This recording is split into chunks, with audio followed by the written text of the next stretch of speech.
happened. Oh my God, my recording failed. Okay, so that was me kind of being silly here. But yeah, my computer did a hard lockup when that mail client came up, and my Zoom session was kind of still working. At least the audio was. So I crashed. Whatever, I had to reboot. Zoom is now rendering the video, and I'm trying to like catch up to where I was at. So where we were kind of leaving it is talking about these mail to links, and why or why not they might not be practical for some people. People still put them on websites. I'm not the hugest fan of it overall.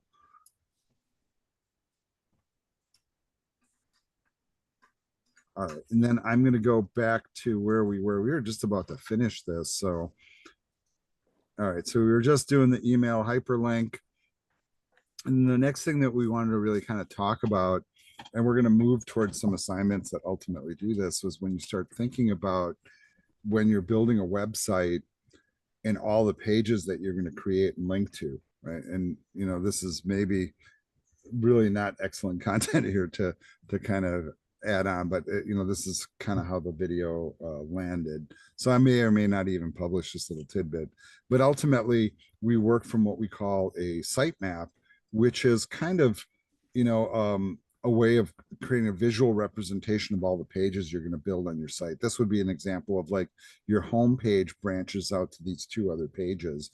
And if you're building a website, normally you're going to have more pages than that. But some websites are actually very simple, and you can map that out. By mapping out what you're going to build, once again, you have a blueprint and you know what you're shooting for. So that's why that makes a lot of sense, frankly.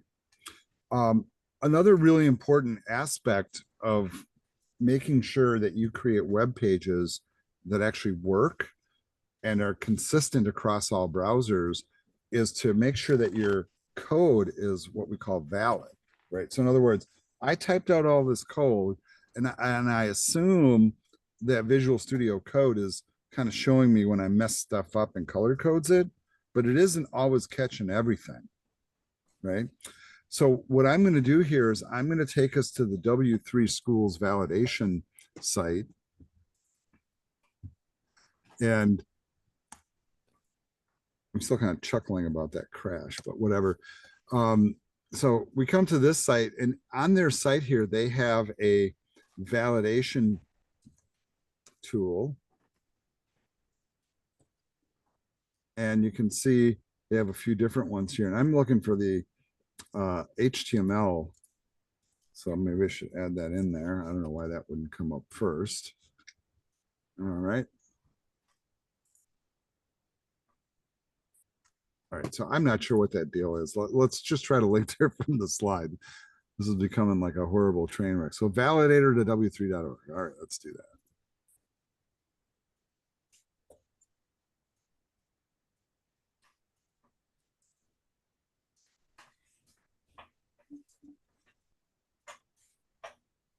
So this is a site that you guys will want to bookmark, because you will notice that in the book, as you're doing the case studies, they always encourage you basically to always validate your code. I will also tell you that the validation tools are sometimes built into higher level tools, but you can actually check your code a number of different ways. If your web page is uploaded to the internet and on the server, you can actually just drop your link in here and it'll check your code. Or if you want, you can take your HTML file and click on it here and upload it to the server and then process it that way. But I have my coding engine is open. I can just go to my page, click inside of here, then hold down Control A, which is select all. You can do that from the edit menu too. And then I'm going to do Control C to copy. And I'm just going to go back to the site and go to the third tab here, which is by direct input, and just paste my code in. And then I'm going to hit the check button, and hopefully, I've, done this perfectly, right? And I will tell you, even experienced coders don't do it perfectly. And okay, so I found one error. It says avoid trailing slash on void elements has no effect. interacts badly with unquoted. Okay, so this is where I was demonstrating that old version of that tag, remember? So it doesn't like it. So if I go in here and I find wherever I put that and fix it and then run the test again, it will tell me that I'm okay, but first I got to find it. Right. Right here. Right, so just to demonstrate, now I'll check it again, and then you'll notice no errors or warnings, which is fantastic, right? And that's what you strive for, because the ideal is if your page is error-free, then your browser that, or whatever browser is receiving it, is also going to display it without errors. Right, now if there are errors, we might not see them at this level because our content is basically text. But if we are working with CSS, especially really advanced CSS and JavaScript or other back-end coding languages, if your stuff's broken, man, things can go haywire, right? Like you want a special effect to happen on this one tag, but not the whole page. But if your tag's broken, that might be what happens. So this is why the validation is important. It just ensures the proper delivery of your content. Now, knowing that that is a fix I need to make, I can actually make it in the actual code here. And then we assume then that the page is valid. Ideally, yeah, you should validate all of your web pages to make sure they're valid and then try to fix it. But let's just say your page is horribly broken. This is weird, right? What if, and I'm just going to pick a random spot here, I like forgot the bracket there, or maybe I forgot to put in the equal sign here. I'm just going to break a couple things on purpose, right? Now I'm not going to save this, but I am going to select it all, copy, go back to the validator. I'm going to remove all that stuff and paste in my new stuff, knowing it's broken, right? And now I'm going to go ahead and hit the check button. And now, I mean, I broke two things, right? But, oh, I got 3, 5, 7, 10. Oh my God, I got like 15 errors here. But I only broke two things. Now, here's what happens with code. If I break something up at the top of the page, pretty much everything that follows is potentially broken also, because I never really completed that one tag, or I didn't do it correctly. And so whenever you're finding errors using a tool like this, you do not go to the bottom of the list and try to fix that error. You go to the top of the list and try to fix the first one first. And it, notice what it does. It says it saw this, the opening bracket, and it was expecting an attribute name, probably missing the closing bracket. Where? At line 25, column 13. So this is why IDEs have line numbers, by the way. And if you look really carefully here, when this is highlighted, you can also kind of see the spaces, right? And it's going, okay, line 25, column 13. It's saying, oh, you're not ready to do this yet, is really what it's saying. That's why this is red. But sometimes that's not where the error is. Sometimes you got to back up a little bit and go, oh, here's where it's broken, right?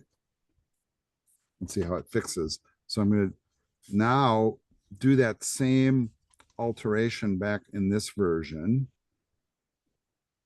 If we can find that spot. That's right here, right? Yeah, right there. So I'm going to put in the closing bracket and I'm going to run the check again. And now let's see how many errors we have. We still will, but we went from 15 down to 13. Okay, so we fixed 2, all right. So, but we still have another error.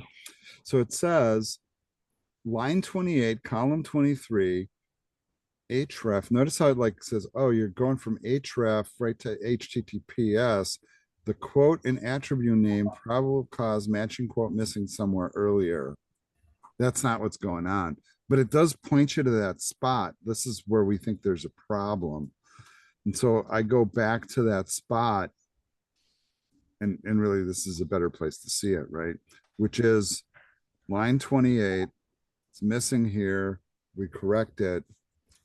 And let's do the same thing here.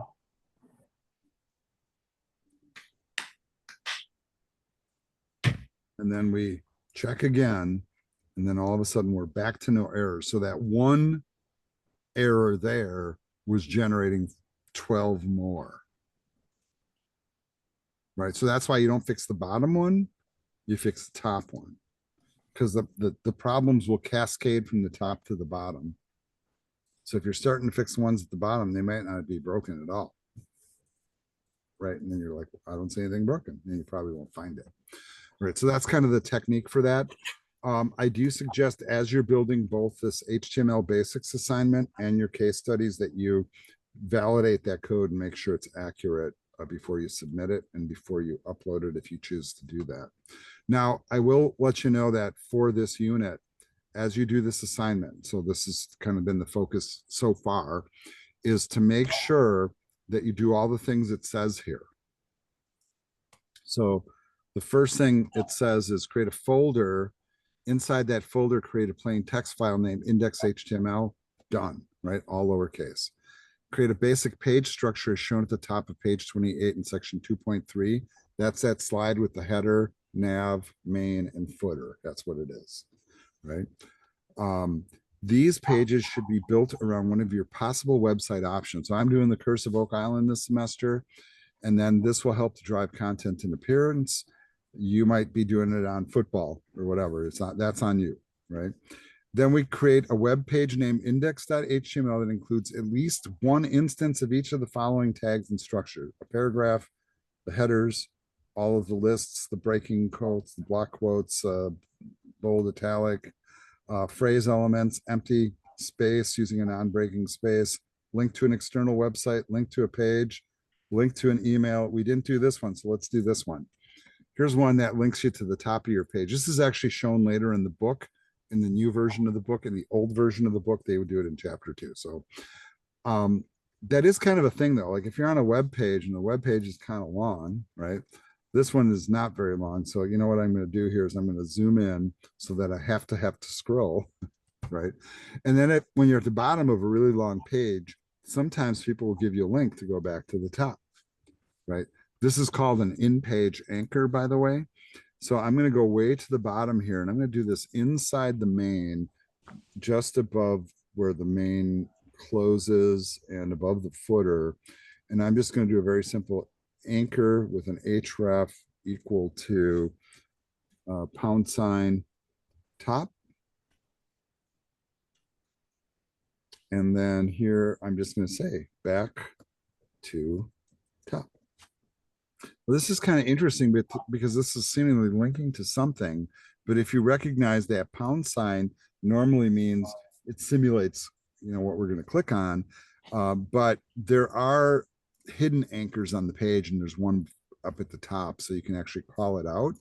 But otherwise, you can also link, for example, to an ID. So if I have an object that's got an ID, I can link directly to that. Right, and I think that's kind of neat. So let's give this a try. Control S to save, back to the browser, quick refresh.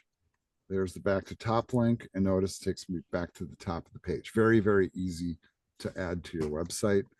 I don't think you really need it for most pages, by the way, but if you have a page where you can scroll and scroll and scroll and scroll like 2, 3, 4 times, you probably want to put something like that in. I think it's just polite, you know. All right. The other directive is create a second page with the content of your choice. Place the file in the same folder as your index page. We've already done that. We created an about page. This will be used to make a relative insight link back to your index page. Did it, right?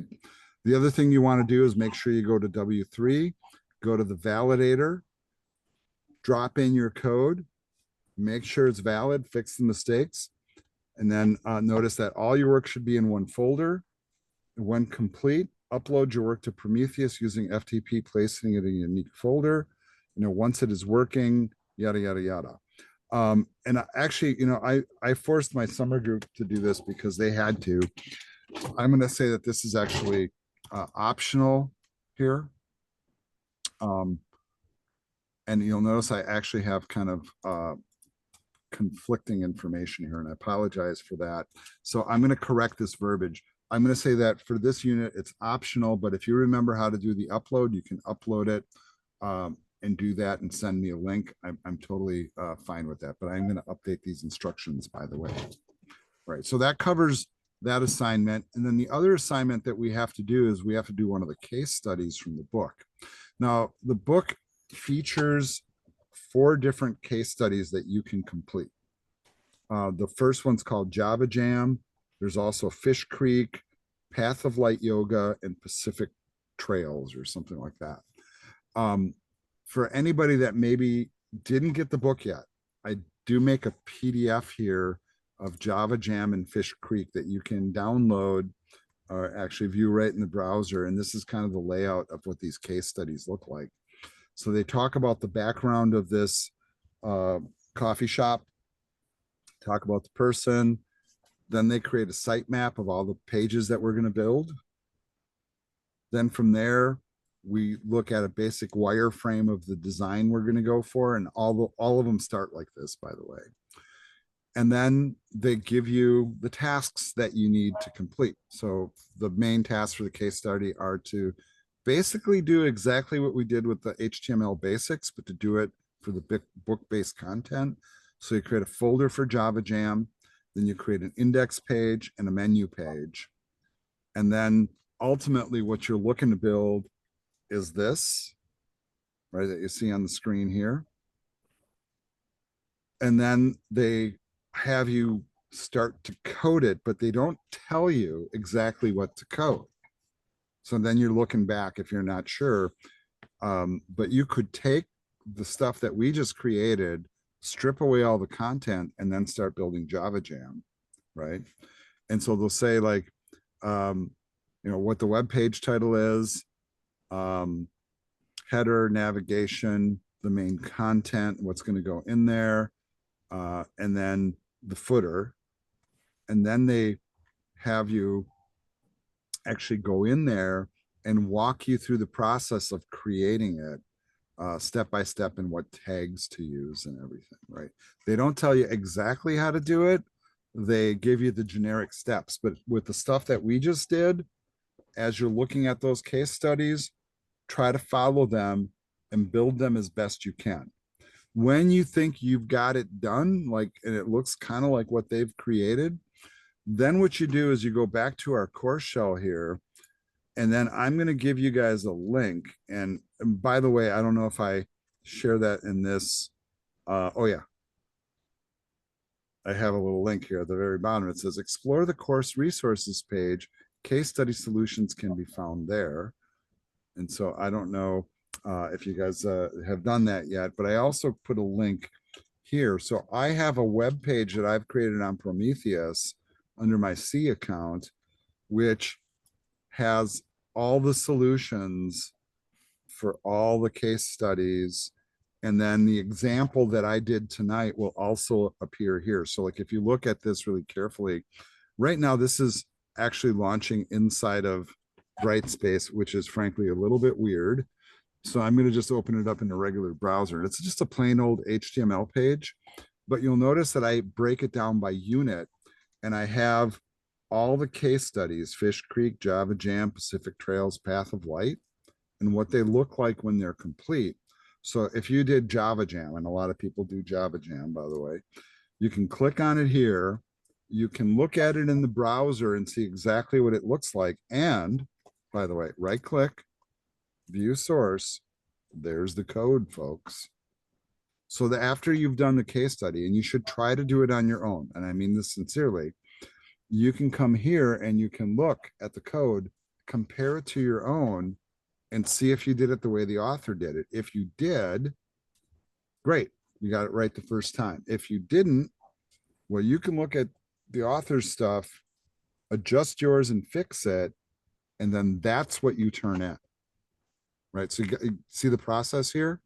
Try the case study on your own, do the best job you can, then come and look at the solution, take your code, take the author's code, I mean, put them side by side, whatever you have to do, compare, make fixes to your code, and then that's the version you turn in.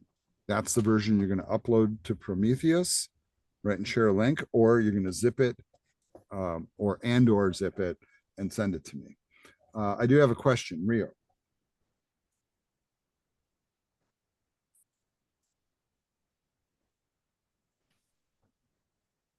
Or I don't know if you had a question, but I thought you were going to ask one, but maybe you didn't unmute or whatever, or maybe that was a mistake. I'm not sure. Oh, wait, yeah, yeah. Sorry. I clicked on my keyboard and it didn't do it. So, the mail part in the index.html, can I see that real quick again? Because I think I Yes. got it, but then it's just opening a tab, um, that's not showing anything, like untitled. Is that supposed to work like that? Well, if your default email client on your system is set up to be like Yahoo or Gmail, it'll go to a browser window. It'll try to launch the mail program that way. My experience is that it's not always successful. Okay, okay. So then it should, okay, because yeah, I think my code's right, but it's just opening a new tab, but okay. Yeah. And I'm going to suspect, like, it's trying to log you into your email account, bring up a, send window.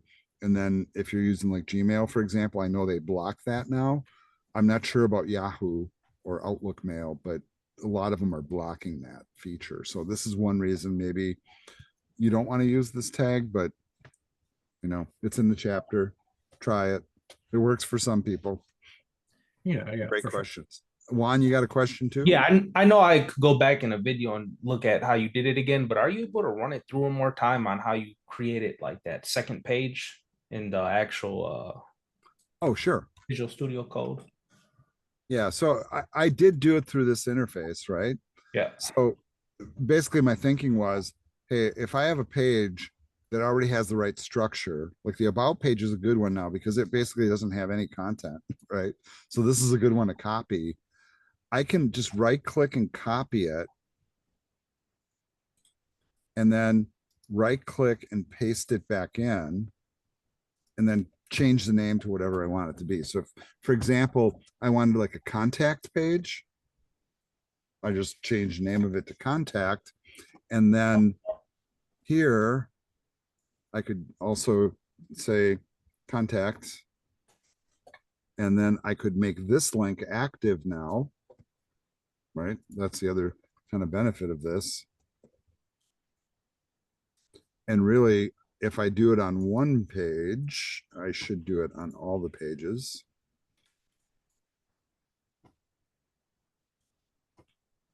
And since I'm actually changing all of the pages, notice none of them are saved. There's also a shortcut for save all, which is Control KS. I usually never do it that way, but I usually go to the menu and just do save all. But instead of going to each file and saving it, I can save them all at once. Did that help, Juan? Is that? Yeah, that's perfect. Yeah. All right. So like, I mean, that's totally a way. And because I'm copying the structure that I've already created, I also know the pages are going to be consistent. So really, we've ramped it up to like a third page here. And if I do the back here and refresh, right now the contact link works too. And I can go to about, I can go back to contact, I can go back home, and now I'm navigating my whole site. And that's why that's cool for sure. Perfect. All right. I think basically we're pretty much done with the chapter here. The last thing I'm just going to kind of reinforce here is when you're working on these assignments, and in this case, the case study, like I said, I'm going to update the verbiage here, because really the bottom, like this red text on both of these should be the same, and it's not. And I apologize for that because that's just an oversight on my part. So I'm going to be correcting that. For chapter 2, basically, I really don't care if you upload to Prometheus. It's enough to just get the code right. When we get to chapter 3, that's when I'll start forcing you to do it. But if you remember how to do it, and you want to just give it a shot, you're not going to break anything. Josh. Okay, so I was wondering for the HTML basics one, um, if I've been doing like if I've been typing out all the examples like alongside when you've been describing them, could I turn in that, or does it have to be themed around one of the like things I put for one of my website options for the earlier assignment? Yeah, that's a very on point question. And I'm gonna say, for this like week, I think it's absolutely fine that you did a complete mimic of what I'm doing. So But like, when you move forward and we start doing more, you know, and real frankly, when we move to unit 3, there is no like project work in that unit. It's just case study. Then we get to, I think, chapter 4 or 5, and then we start bringing and I think it's actually chapter 5, we start bringing the project back into the mix. By that point, you'll probably have a better idea of what you really want to build. okay, because yeah, And I've then just kind of been then you can putting apply. a little bit of everything as an example. So if I Yep. ever like forget what something is, I have like a bit of everything here. So I was like, could I just turn that in? Is it have for the thing? Yeah, absolutely. In fact, that's kind of the goal of this assignment. So like sometimes people will work on this and they're worried too much about making it their project already. But I really want you to show me that you're doing all the tags, that you're trying all the stuff I'm trying, and that you're getting your hands on it and you're seeing how it feels and how it works. Right. That's really the goal of this assignment. We're not trying to create a beautiful web page at this point, you know. All right. We're just getting the start.